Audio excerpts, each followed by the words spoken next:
Hello students, this is lecture number 3 of chapter number 1 matter in our surrounding. और इस video में हम लोग लेकर आए हैं आपके लिए टॉप 20 क्वेश्चन या अब यू कैन से मोस्ट इंपॉर्टेंट 20 क्वेश्चन इस चैप्टर के, जो कि एग्जाम पॉइंट ऑफ व्यू से आपके लिए बहुत बहुत इंपॉर्टेंट है।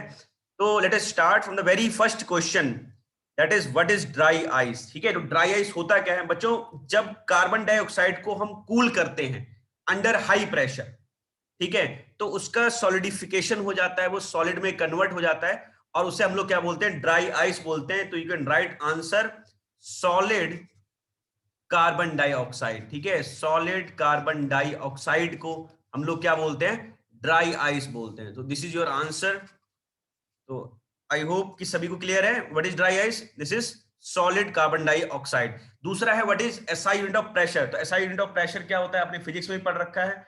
आप simply you can right pascal और किलो पास्कल लिख सकते हो। ठीक है, तो you can write the answer pascal. इसका शॉर्ट फॉर्म में कैसे लिखेंगे? पीए। और you can right kilo pascal, है ना? You can right kilo pascal, kilo pascal. So now let us move to the next question, which is which out of honey and water has more stronger attractive forces। तो question हमारा है कि हनी और water में से किसमें ज्यादा stronger attractive forces हैं।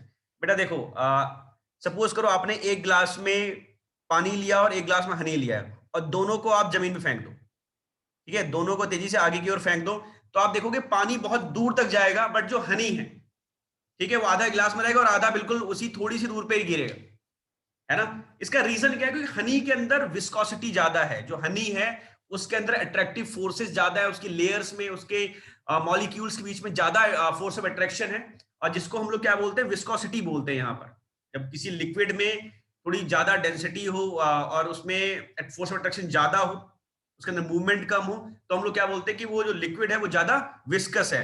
तो आई कैन से कि हनी की विस्कोसिटी ज्यादा है, and hence we can say honey has more stronger attractive forces than water। तो यहां पे जो आपका आंसर हो जाएगा that would be honey। ठीक है, तो हनी और वाटर में स्ट्रॉन्गर फोर्स ऑफ अट्रैक्शन किसके पास है? हनी के पास है। नेक्स्ट क्वेश्चन है in which state of matter the particles have highest kinetic energy. तो सबसे ज्यादा काइनेटिक एनर्जी का मतलब क्या है? जहां पे सबसे ज्यादा मूवमेंट हो, और सबसे ज्यादा मूवमेंट किस स्टेट्स ऑफ मैटर में है? That is gases. ठीक है, तो ये सिंपल स्टार्टिंग में सिंपल सिंपल से क्वेश्चन लिए हुए, और अब आगे बढ़ते हैं। Question number 5, give example of a substance whose density in liquid state is higher than that in solid state. तो थोड़ा सा लीक से हटकर बात कर रहे हैं। अभी तक आपने पढ़ा हुआ है कि सॉलिड की डेंसिटी हाई, उससे कम लिक्विड की और उससे कम गैस की, बट यहां पर ये क्या बोल रहे हैं? एक ऐसे सब्सटेंस का नाम बताइए जिसकी डेंसिटी लिक्विड में ज्यादा और सॉलिड में कम हो, है ना? कुछ उल्टी सी बात दिख रही है यहाँ पे, बट इसका जो आंसर है वो है आपका वाटर। ठीक है, इसका आंसर क्या होता है? वाटर है इसका आंसर। अब कैसे है, सवाल उठता है। देखो बेटा, आपको पता है कि जो बर्फ है, जो बर्फ होती है वो पानी पे फ्लोट करता है ना? Ice floats on water. सभी को पता है कि आइस क्या होता है? वाटर पे फ्लोट करता है। और अगर आइस वाटर पे फ्लोट कर रहा है, इसका मतलब क्या है? कोई भी चीज जो पानी के ऊपर तैरती है उसकी डेंसिटी पानी से कम होता है, तभी वो तैर सकता है, अदरवाइज वो सिंक हो जाएगा। ठीक है, अब बात आती है कि बर्फ की डेंसिटी कम कैसे होती है। तो एक फिनोमेना आता है, that is anomalous expansion of water. होता क्या है? 4 डिग्री के नीचे, है ना, 4 डिग्री सेल्सियस के नीचे जब जाते हैं 0 डिग्री सेल्सियस तक, तब यहां पर क्या होता है कि anomalous expansion of water starts. Water के क्रिस्टलाइजेशन बनना शुरू हो जाते हैं और उनके बीच में कुछ एयर स्पेसेस क्रिएट हो जाते हैं, है ना, कुछ एयर होल्स क्रिएट हो जाते हैं, जिसकी वजह से पानी जब बर्फ तक बनते बनते क्या हो जाता है, उसके अंदर थोड़ा स्पेस बढ़ जाता है। तो जो सबसे ज्यादा डेंसिटी होती है वाटर की, it is at 4 degree Celsius. उसके नीचे जब जाएंगे तो क्या डेंसिटी क्या हो जाएगी? डिक्रीज कर जाती है। सबसे ज्यादा डेंसिटी क्या होती है? 4 डिग्री सेल्सियस पे। और below 4 degree Celsius anomalous expansion of water starts. ठीक है, वाटर पास पास आने, वाटर के मॉलिक्यूल पास पास आने की बजाय क्या होता है? दूर दूर थोड़े जाने लगते हैं, थोड़े थोड़े दूर दूर जाने लगते हैं, जिसकी वजह से वहां पर एयर होल्स क्रिएट हो जाते हैं, और इन्हीं एयर होल्स की वजह से आइस की डेंसिटी पानी से कम है, इसीलिए आइस जो है पानी पर फ्लोट कर सकता है। ठीक है, तो ये इसका एग्जाम्पल था और इसका आंसर क्या हो गया हमारा, वाटर हो गया। अब आई होप कि सबको समझ में आया ये concept, anomalous expansion of water वाला। तो नेक्स्ट क्वेश्चन है हमारा, give two reason to justify. पहला क्वेश्चन है इसमें, water at room temperature is liquid, है ना, वाटर एट रूम टेम्परेचर, यहां पर इज होना चाहिए, इज लिक्विड। ठीक है, वाटर एट रूम टेम्परेचर क्या है, लिक्विड है। तो देखो सिंपल सी बात है, अगर कोई ऐसा क्वेश्चन आ जाता है, या दूसरा जैसे क्वेश्चन इसमें लिखा हुआ है कि you have to justify an iron almirah is solid at room temperature, तो कभी भी अगर ऐसा क्वेश्चन है तो सिंपली जिस स्टेट के बारे में वो बता रहा है ना, उसी स्टेट की कुछ प्रॉपर्टी लिख दो, आपका आंसर बिल्कुल ठीक बैठेगा। वो पूछ रहा है ना कि water at room temperature liquid है, कैसे, मतलब ये रीजन दो जस्टिफाई करने के लिए। ठीक है, तो सिंपली हम ये कहेंगे कि भैया जब हम रूम टेम्परेचर पे वाटर को देखते हैं तो इट इज नॉट कंप्रेसिबल। ठीक है, it has no shape, it can adopt any shape of container, any container, shape of any container. ठीक है, अब अलमीरा की बात करेंगे तो हम बता सकते हैं कि it is hard, it is rigid, it has fix shape and size, मतलब any point you can mention, है ना। तो जब वाटर के बारे में पूछ रहे हैं तो हम बता सकते हैं इट इज नॉट कंप्रेसिबल, लिख सकते हैं, पानी कंप्रेस नहीं होता है। ठीक है, have no fix shape, have no fix shape, मतलब कुछ भी आप 2 पॉइंट, आप 2 से 3 पॉइंट आप लिख दीजिए उसी स्टेट के। अब नेक्स्ट क्वेश्चन है, N iron almirah is solid at room temperature, इसको जस्टिफाई करना है। तो बताओ भाई कि आयरन अलमीरा जो है नॉट कंप्रेसिबल है, रिजिड है, उसका फिक्स शेप एंड साइज है। ठीक है, and you have given your answer. अब आगे बढ़ते हैं, I hope you can right all this points. तो आगे बढ़ते हैं, नेक्स्ट क्वेश्चन है, convert the following temperature into Celsius scale. तो देखो यहां पर क्या करना है आपको, इन वैल्यूज को आपको बदलना है सेल्सियस में। जैसे वैल्यू दिया हुआ है 300 केल्विन, एक फॉर्मूला मैंने आपको वीडियो में जब लेक्चर्स में पढ़ाया था कि K is equal to C plus 273, है ना, K is equal to C plus 273 मैंने पढ़ा है। तो अगर अब यहाँ पे तो केल्विन दिया और कन्वर्ट करना है सेल्सियस में, तो C इज इक्वल टू क्या हो जाएगा, K माइनस 273, यस और नो, ऐसा लिख सकते हैं। तो वैल्यू हमारे पास C निकालना है हमें, K हमें गिवन है 300, 300 माइनस 273, आंसर क्या आ जाएगा बताइए बच्चों, थोड़ी सी मैथमेटिक्स सभी के लोग कर सकते हैं।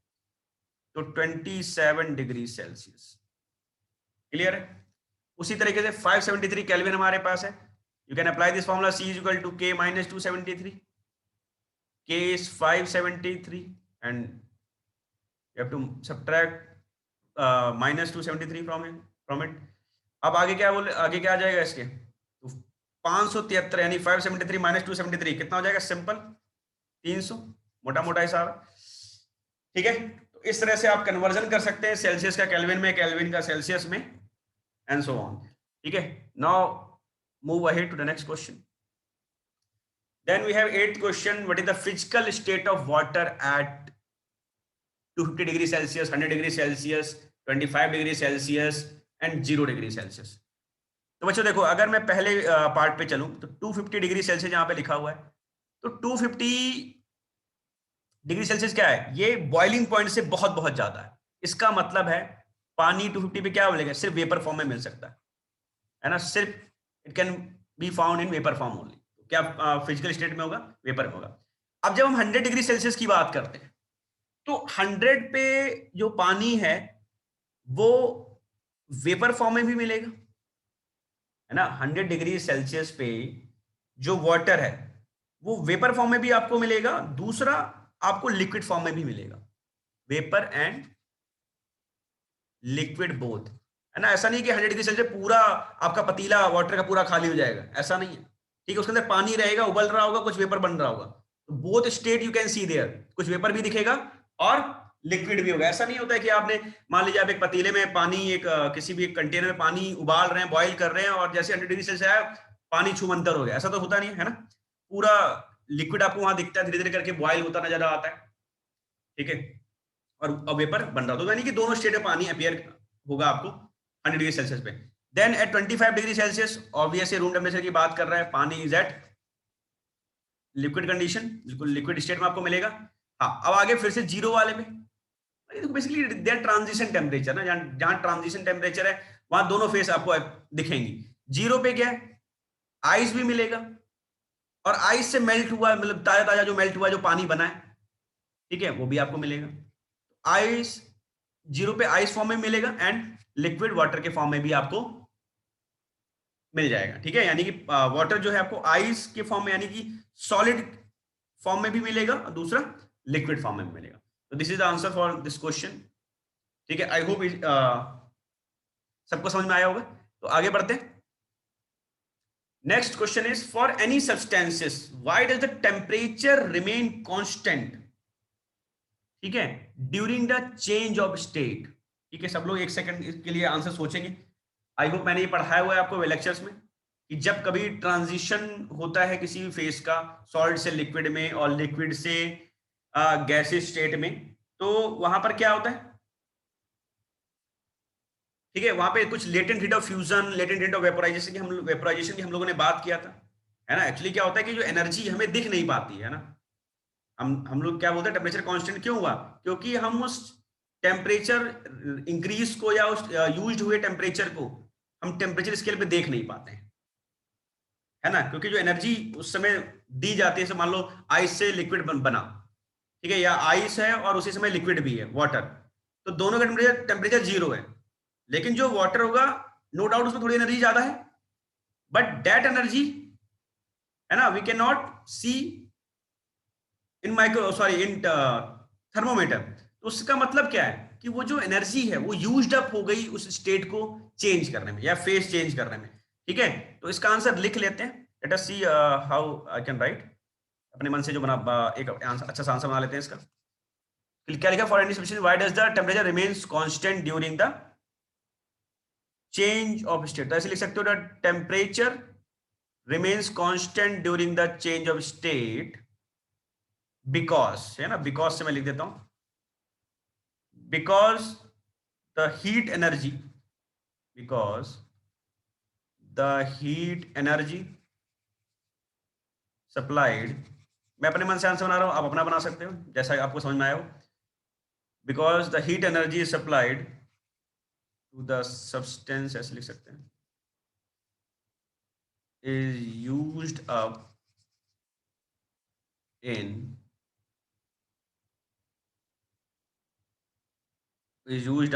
ऐसे लिख लो, overcoming the force of attraction, ठीक है। जो फोर्स ऑफ अट्रैक्शन वहां होता है, लाइक सॉलिड से लिक्विड कर रहा है या लिक्विड से वेपर बना रहा है, तो उन स्टेट्स ऑफ मैटर में उन मैटर के मॉलिक्यूल्स में एक अट्रैक्शन होता है, उस फोर्स ऑफ अट्रैक्शन को ओवरकम करने में, उस बॉन्ड्स को ब्रेक करने में या थोड़ा दूर दूर करने में वो एनर्जी क्या होती है, यूज्ड अप हो जाती है। एज अ रिजल्ट क्या होता है, you can write like this, as a result, ठीक है, the thermometer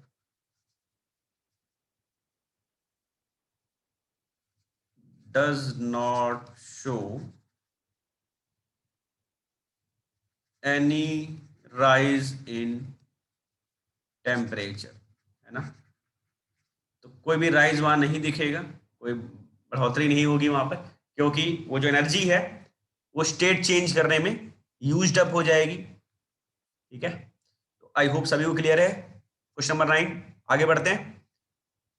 Then we have two question in the slide. Suggest a method to liquefy atmospheric gases. Already हम लोग डिस्कस कर चुके हैं अपने वीडियो लेक्चर्स में कि किस तरह से हम किसी भी गैस को, चाहे अमोनिया हो, चाहे नाइट्रोजन हो, ऑक्सीजन, मतलब कोई भी गैस हो, अगर हमें उसे लिक्विफाई करना है, कभी कभी वो किसी पर्टिकुलर गैस का नाम देके क्वेश्चन पूछ लेगा, तो बच्चे सोचते हैं यार तो हम यहाँ पे तो गैस का नाम होगा, नाम है तो कुछ प्रोसेस अलग होगी, ऐसा नहीं है। सिंपल दो ही प्रोसेस है। पहला बाय अप्लाइंग प्रेशर, ठीक है, बाय अप्लाइंग प्रेशर, अच्छे से प्रेशर लगा देंगे, और बाय रिड्यूसिंग टेम्परेचर, ठीक है, टेम्परेचर कम कर दो और अच्छा वाला प्रेशर लगा दो ऊपर से, तो क्या हो जाएगा, कोई भी गैस आपकी लिक्विफाई हो जाएगी, गैस से लिक्विड में कन्वर्ट हो जाएगी, ठीक है।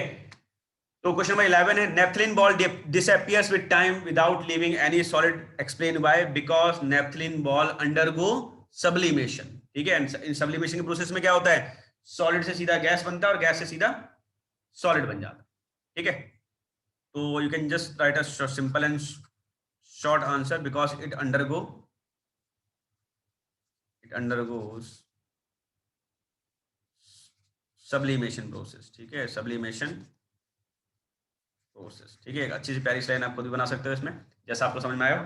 ठीक है, मैंने मोटा मोटा लिख दिया, it undergoes the process of sublimation. इस तरह से you can write the answer. ठीक है, तो क्वेश्चन नंबर 11 हो गया आपका। Now moving ahead, we have why does a desert cool better on a hot dry day. ठीक है, तो यहां पर एक टॉपिक हमने जो पहले पढ़ा था वीडियो लेक्चर में कि how does evaporation cause cooling, है ना। इवेपोरेशन कूलिंग कैसे कॉज करता है। देखो बेटा, डेजर्ट कूलिंग जो होता है, हॉट ड्राई डे पर क्या होगा, वहां पर आपको पता है कूलर के अंदर आप पानी डालते हो, तो वो जितना ज्यादा वहां से पानी इवेपोरेट होगा उतनी ज्यादा कूलिंग होगी। इसीलिए जो ज्यादा गर्म दिन होता है उसमें कूलर ज्यादा ठंडा हवा देता है। ठीक है, कभी ये घर में अपने नोट करना, जिस दिन ज्यादा गर्मी होगी अगर आपने कूलर में पानी डाला है तो आपको और अच्छी ठंडी हवा देता है। वो इसलिए देता है क्योंकि ज्यादा गर्मी वाले दिन क्या होता है, ज्यादा इवेपोरेशन होता है। ठीक है, तो how we will write the answer, answer मैं लिख देता हूं आपके लिए एक अच्छा सा, so that you can note in your copy. लिख लो, a hot dry day means, ऐसे लिख लो, hot dry day means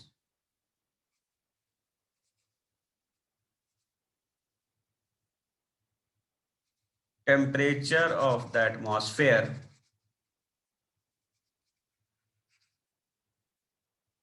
is high and humidity of air is low। ठीक है, and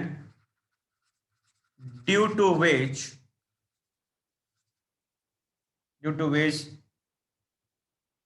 rate of evaporation is high। तो rate of evaporation high and further you can write and hence, ठीक है, it gives better cooling effect। इस तरह से आप आगे लिख सकते हो। A hot dry day means temperature of the atmosphere is high and humidity of the air is low। ठीक है, इसकी वजह से क्या होता है, रेट ऑफ इवेपोरेशन ज्यादा होगा and due to which rate of evaporation is high. So ठीक है, the desert cooler gives a better cooling effect. ये लाइन अपने आप लिख लो, so the desert cooler gives better cooling effect. चलो फिर आगे बढ़ते हैं। How does the water kept in an earthen pot, यानी कि मटका, बिकम्स कूल ड्यूरिंग समर। ठीक है, ये वीडियो लेक्चर में भी हमने डिस्कस किया था कि जो आपका अर्थन पॉट होता है, जो मिट्टी का घड़ा है, उसमें छोटे छोटे माइन्यूट्स बहुत सारे पोर्स होते हैं, छोटे छोटे पोर्स होते हैं। उससे क्या होता है, जब उस पर हीट आती है तो पानी वहां से इवेपोरेट हो जाता है। And you know the fact that evaporation cause cooling, क्योंकि इवेपोरेशन क्या करता है, अपने सराउंडिंग की एनर्जी लेके उड़ जाता है। ठीक है, जब अपने सराउंडिंग की एनर्जी लेकर उड़ जाएगा तो कूलिंग हो जाएगी।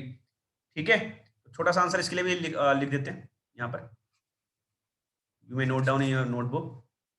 लिख लो, ड्यू टू स्मॉल पोर्स या स्मॉल होल्स लिख लो, होल्स लिख लो, या you can right pores present in the walls of the earthen pot। ठीक है, ठीक से नोट डाउन करना आप लोग। द वाटर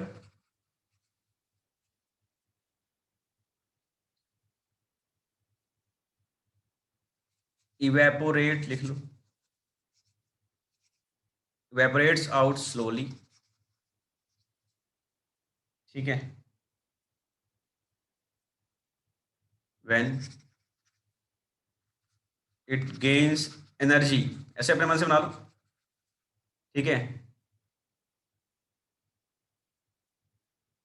क्या लिखा है हमने, due to small holes pores present in the walls of the earthen pot, the water evaporates out slowly. ठीक है, water evaporates out slowly and इसको थोड़ा सा और अच्छे से फ्रेम करते हैं। और स्लोली, ठीक है, ये भी लाइन ठीक है। Water evaporates out slowly when it gains energy and hence cause cooling, ठीक है, एंड कॉज कूलिंग। इतना लिख दोगे, आंसर आपका हो जाएगा। ठीक है, आई होप सभी को क्लियर है कि मट के घड़े में बहुत सारे छोटे छोटे स्मॉल पोर्स होते हैं जहां से वाटर इवेपोरेट होता रहता है। तो कोई भी हीट वहां पे रुक ही नहीं पा रही, जो भी हीट आई वो ठीक है, उसकी वजह से कुछ मॉलिक्यूल इवेपोरेट हो गया, एनर्जी लेके उड़ गया, तो पानी आपका ठंडा का ठंडा ही रह जाएगा। ठीक है, चलो भाई अब आगे बढ़ते हैं नेक्स्ट क्वेश्चन पे। नेक्स्ट क्वेश्चन है, why does our palm feel cool या cold when we put some acetone और पेट्रोल और परफ्यूम ऑन इट। देखो ये सारी चीजें जो इन्होंने नाम लिया यहाँ पे, चाहे हमने एसीटोन की बात किया हो, चाहे हमने पेट्रोल की बात की, या परफ्यूम की बात की, ये सारी चीजें जो हैं ये बहुत ज्यादा वोलाटाइल है। वोलाटाइल का मतलब क्या होता है, बहुत ही कम टेम्परेचर पे जो इवेपोरेट हो जाए, जो बहुत ही कम टेम्परेचर पे गैस बन के उड़ जाती है, उन चीजों को हम लोग क्या बोलते हैं, वोलाटाइल बोलते हैं। ठीक है, तो एसीटोन कह लो, पेट्रोल कह लो, या perfume, they have low boiling point. सबसे पहला हम इसका आंसर कैसे लिखेंगे, लिख सकते हो दीज कंपाउंड्स हैव, सबसे पहली बात है these compounds have low boiling point, सबसे बड़ी बात। ठीक है, पहले तो आंसर ऐसे फ्रेम करो कि these compound have low boiling points and, ऐसे लिख लो, एंड इवेपोरेट्स क्विकली, है ना, एंड इवेपोरेट्स क्विकली। ठीक है, as they need very less energy, as they need very less energy, ठीक है, फॉर इवेपोरेशन। ठीक है, अब होता क्या है, अब बहुत थोड़ी सी एनर्जी चाहिए, वो एनर्जी इन्हें हमारे हाथों से मिल जाती है। हमारे पाम पे अगर जैसे पड़ता है ये लिक्विड, तो ये पाम की एनर्जी लेके उड़ जाता है, पाम के सराउंडिंग की एनर्जी लेके उड़ जाता है, जो आपके हाथ है उसकी जो सराउंडिंग की एनर्जी वो लेके उड़ जाएगा। जब वहां के आसपास की एनर्जी चली गई तो क्या होगा, आपको आपको कूल फील होगा। कैसे लिखा हुआ है, these compound have low boiling point and evaporates quickly as they need very less energy for evaporation. ठीक है, which they get when poured onto palm and hence cause cooling, and hence cause cooling। ठीक है, इस तरह से आप लिख सकते हैं इसका आंसर। सिंपल है, अपने मन से बना सकते हो, जरूरी नहीं कि जो मैंने लिखा है वही लिखो। ठीक है, सबके अपनी अपनी इंग्लिश है, जैसे जैसे लिखना चाहो वैसे लिख लो। आगे बढ़ते हैं। Right full form of CNG and LPG, very simple question but आता जरूर है। ठीक है, एग्जाम के लिए इंपॉर्टेंट है, कई बार ऐसा होता है कि बच्चे भूल जाते हैं। तो CNG is compressed natural gas and LPG is liquefied petroleum gas. तो you can note down in your notebook. ठीक है, सीएनजी क्या है, कंप्रेस्ड नेचुरल गैस है, एलपीजी हो गया लिक्विफाइड पेट्रोलियम गैस। अब आगे बढ़ते हैं। नेक्स्ट क्वेश्चन है, what is common in different states of matter, what is common in different states of matter, क्या कॉमन है हमारे अलग अलग स्टेट्स ऑफ मैटर में। ठीक है, तो सबसे बड़ी चीज जो देखो, जैसे सॉलिड है, लिक्विड है, गैस है, इस सब में जो कॉमन है वो ये है कि they have mass and occupy some space, because सब मैटर है भाई, तीनों सॉलिड लिक्विड या गैस, तीनों मैटर है, तो मैटर वाली प्रॉपर्टी तो सब में सेम होगी भाई। तीनों में समानता क्या है कि तीनों ही मैटर है, मैटर के दिन अलग अलग स्टेट्स हैं, और मैटर की एक कॉमन प्रॉपर्टी क्या है, दो तीन कॉमन प्रॉपर्टी क्या है कि they have mass, they have space. Simple सी बात है, वही इसका आंसर होगा, है ना। तो कॉमन क्या है इन थ्री डिफरेंट स्टेट्स में, that they all have mass and they occupy some space. ठीक है, उनमें मास होता है और कुछ ना कुछ स्पेस ऑक्यूपाई करते हैं। अब एक नेक्स्ट क्वेश्चन थोड़ा न्यूमेरिकल जैसा लग रहा है पर है simple. Melting points of three solid X Y and Z are 380 Kelvin, 300 Kelvin and 325 Kelvin respectively. Arrange these in increasing strength of inter particle forces या intermolecular forces you can say. बेटा देखो, एक 380 पे बॉयल हो रहा है या melt हो रहा है, 380 पे पिघल रहा है, एक 300 केल्विन पे मेल्ट हो रहा है और एक 325 केल्विन पे। भाई सीधी सी बात है, जो ज्यादा मजबूत है, जिसके अंदर ज्यादा फोर्स ऑफ अट्रैक्शन अच्छा है, उसके लिए मेल्टिंग पॉइंट हाई होगा। तो एक्स वाई जेड में सबसे ज्यादा हाई मेल्टिंग किसकी है? 380 वाला वैल्यू यहां सबसे ज्यादा है, तो एक्स सबसे ज्यादा होगा। उससे कम कौन सा है? 325 वैल्यू, 325 वैल्यू से थोड़ी छोटी है, तो फिर हो जाएगा जेड। और 300 केल्विन उसके बीच बीच में, तो लास्ट वाला है ये, ठीक है, तो वाई। ठीक है, तो एक्स की सबसे ज्यादा है इंटरमोलिकुलर फोर्स ऑफ अट्रैक्शन, फिर जेड का है और फिर वाई का है। सिंपल सी बात है, जिसका मेल्टिंग पॉइंट ज्यादा, उसके अंदर यानी कि ज्यादा इंटरमोलिकुलर फोर्स ऑफ अट्रैक्शन होगा। ठीक है, अब आगे बढ़ जाते हैं। Give reason sponge is solid yet we are able to compress it. ठीक है, ऐसा कहा जाता है ना कि सॉलिड जो है उसके अंदर कंप्रेशन, मतलब कंप्रेस नहीं हो पाता है, कंप्रेसिबिलिटी नहीं होती है, हम ऐसा कहते हैं। बट यहाँ पे बोला स्पॉन्ज तो सॉलिड है, फिर भी वो कंप्रेस हो जाता है, तो ऐसा क्या रीजन है? ठीक है, आप सभी को पता है स्पॉन्ज में स्मॉल स्मॉल पोर्स होते हैं। ठीक है, तो जैसे आप उसको कंप्रेस कर, जब आप कंप्रेस करने की कोशिश करते हो, वो जो एयर होल्स से क्या होता है, एयर बाहर निकल जाती है और वो कंप्रेस हो जाता है। बेसिकली जो उसका सॉलिड पार्ट है वो कंप्रेस नहीं हो रहा है। ठीक है, उसका उसके अंदर जो एयर चली जाती है, वो जो, ठीक है, वो एयर बाहर निकल जाता है जब आप उसको प्रेस करते हैं। तो बात समझना, जो उसके अंदर एयर ट्रैप्ड होती है उसके होल्स में, वो एयर क्या होती है, बाहर निकल जाती है, जिसकी वजह से हम कहते हैं सॉलिड स्पॉन्ज जो है कंप्रेस हो गया। ठीक है, इसका आंसर लिख लो। I am just going to write it. ठीक है, आंसर 18। तो how can I write this? लिख लो इसको। Sponge has tiny holes. ठीक है, क्या होता है स्पॉन्ज के अंदर? टाइनी होल्स है खूब सारे, in which air is trapped. ठीक है, so what happen when we apply force to compress या प्रेस द स्पॉन्ज। ठीक है, जो एयर ट्रैप्ड होती है पहले से उसके अंदर, ठीक है, in the holes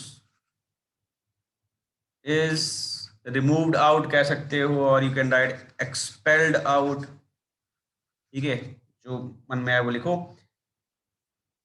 and it gets, ठीक है, तो it is a perfect answer. आराम से इसको लिख सकते हो कॉपी में कि sponge has tiny holes in which air is trapped, and when we apply force to press the sponge, air trapped in the holes is expelled out or is removed out and it gets compressed. I hope सभी को clear है ये answer. ठीक है, अब आगे बढ़ जाते हैं नेक्स्ट क्वेश्चन की तरफ। नेक्स्ट क्वेश्चन है what is the difference between gas and vapour. काफी अच्छा सा क्वेश्चन दिख रहा है।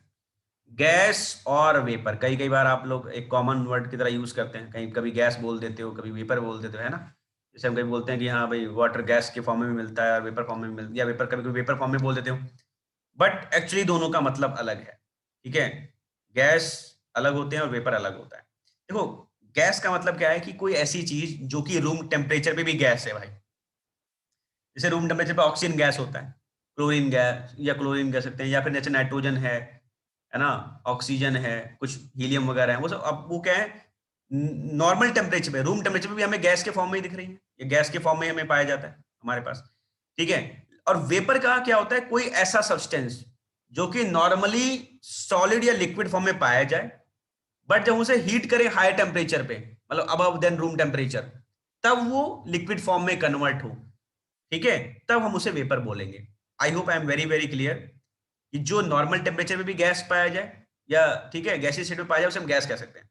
लेकिन जो नॉर्मली सॉलिड या लिक्विड स्टेट में पाया जाता हो, ठीक है, बट जब हम उसे हीट दें और फिर वो above the room temperature particular point पे जाके गैसियस स्टेट में कन्वर्ट हो रहा तो उसे हम वेपर बोलेंगे, ठीक है। तो how will write this answer, इस तरह से इसका आंसर हम लिख सकते हैं, नोट कर सकते हैं आप लोग। मैंने लिखा हुआ है यहाँ पे, substance is said to be a gas if its boiling point is below room temperature, है ना। रूम टेम्परेचर से पहले ही बॉयल हो जाए वो। एग्जाम्पल O2 है, N2 है, Cl2 है, फ्लोरीन है, कार्बन डाइऑक्साइड एक्सेट्रा। तो ये सब क्या है, नॉर्मली रूम टेम्परेचर भी गैसेस, रूम टेम्परेचर पे भी गैसेस होते हैं और इनकी बॉइलिंग पॉइंट बहुत बहुत कम होती है, ठीक है। दूसरा क्या है, the normal physical state of the substance is either solid और अ लिक्विड, ठीक है। Then vapour is formed by heating it, बात समझ में आ रहा है। तो उसे हीट करके हम वेपर बनाते हैं। I hope I am clear with my points. अब आगे बढ़ते तो द लास्ट क्वेश्चन है, boiling point of water is 100 degree Celsius, can we make it boil at 98 degree Celsius और 102 डिग्री सेल्सियस, है ना। अच्छा सा क्वेश्चन है। तो हमें पता है कि जो वाटर है 100 डिग्री सेल्सियस पे बॉइल होता है, नो डाउट। लेकिन 100 डिग्री पे बॉइल जो होता है उसका रीजन क्या है, देखो। सपोज आपके पास एक कंटेनर है, आपने इसमें पानी ले रखा है, ठीक है। आपने इसमें खूब सारा पानी ले रखा है और नीचे से आप क्या कर रहे हैं, इसमें कुछ थोड़ी सी आग जला दी आपने, ठीक है, और हीट कर रहे हैं। तो अब क्या होगा, यहां से वेपर उड़ेगा, वेपर का कुछ प्रेशर होगा अपना, वेपर प्रेशर कह सकते हैं। ये लिक्विड, हर लिक्विड का अलग अलग वेपर प्रेशर होता है। हम कहते हैं जब ये वेपर प्रेशर, ठीक है, ऊपर से लगने वाले एटमॉस्फेरिक प्रेशर जो होता है, ठीक है, जो कि 1 atm है, उसके बराबर अगर हो जाए, यानी कि 1 atm प्रेशर के बराबर जब नीचे से वेपर प्रेशर हो जाता है तब लिक्विड बॉयल करता है। तो अगर ये ऊपर वाला जो एटीएम प्रेशर यही ऑलरेडी कम हो तो क्या होगा, हमें नीचे से वेपर प्रेशर कम देना पड़ेगा, है ना। अगर ये 1 एटीएम ना होके 0.5 एटीएम हो तो क्या होगा, हमें नीचे से वेपर प्रेशर को भी आधा करना, हम आधा वेपर प्रेशर देंगे तभी हमारा लिक्विड बॉयल हो जाएगा। इसका मतलब क्या है कि अगर हम ऊपर से लगने वाले प्रेशर को कंट्रोल कर लें, कम या ज्यादा कर लें, तो हम अपना बॉइलिंग पॉइंट को भी अल्टर कर सकते हैं, यानी कि चेंज कर सकते हैं, ठीक है। तो सिंपल सी बात है, अगर एटमॉस्फेरिक प्रेशर हम इंक्रीज कर देंगे, ठीक है, तो बॉइलिंग पॉइंट भी और बढ़ जाएगा आपका, यानी कि हम 102 पे भी कर सकते हैं। और अगर हम एटमॉस्फेरिक प्रेशर को डिक्रीज कर लें तो हम बॉइलिंग पॉइंट को भी कम कर सकते हैं, सिंपल सी बात है। आप एक कैप्टिव एनवायरनमेंट में किसी ऐसे कंटेनर में ये प्रोसेस कराइए जिसमें हम एटमॉस्फेरिक प्रेशर को कंट्रोल कर सके, तो नो डाउट आप बॉइलिंग पॉइंट को भी चेंज कर सकते हो। आप प्रेशर कम कर दीजिए, आपको प्रेशर कम लगाना पड़ेगा, है ना। प्रेशर कम करेंगे तो हमें वेपर प्रेशर नीचे से कम चाहिए होगा तो कम हीट देनी पड़ेगी, कम फ्यूल खर्च होगा, ठीक है, तो बॉइलिंग पॉइंट कम हो जाएगा। आप ऊपर से वेपर प्रेशर बढ़ा देंगे तो नीचे से ऊपर से एटमॉस्फेरिक प्रेशर अगर आप बढ़ा देंगे तो नीचे से वेपर प्रेशर ज्यादा देना पड़ेगा, तो टेम्परेचर भी ज्यादा लगेगा, ठीक है। आई होप कि इसका आंसर आप ऑलरेडी फ्लो फ्रेम कर सकते हैं इसको। You can just simply write by increasing atmospheric pressure और decreasing atmospheric pressure we can alter the boiling point of water. So this is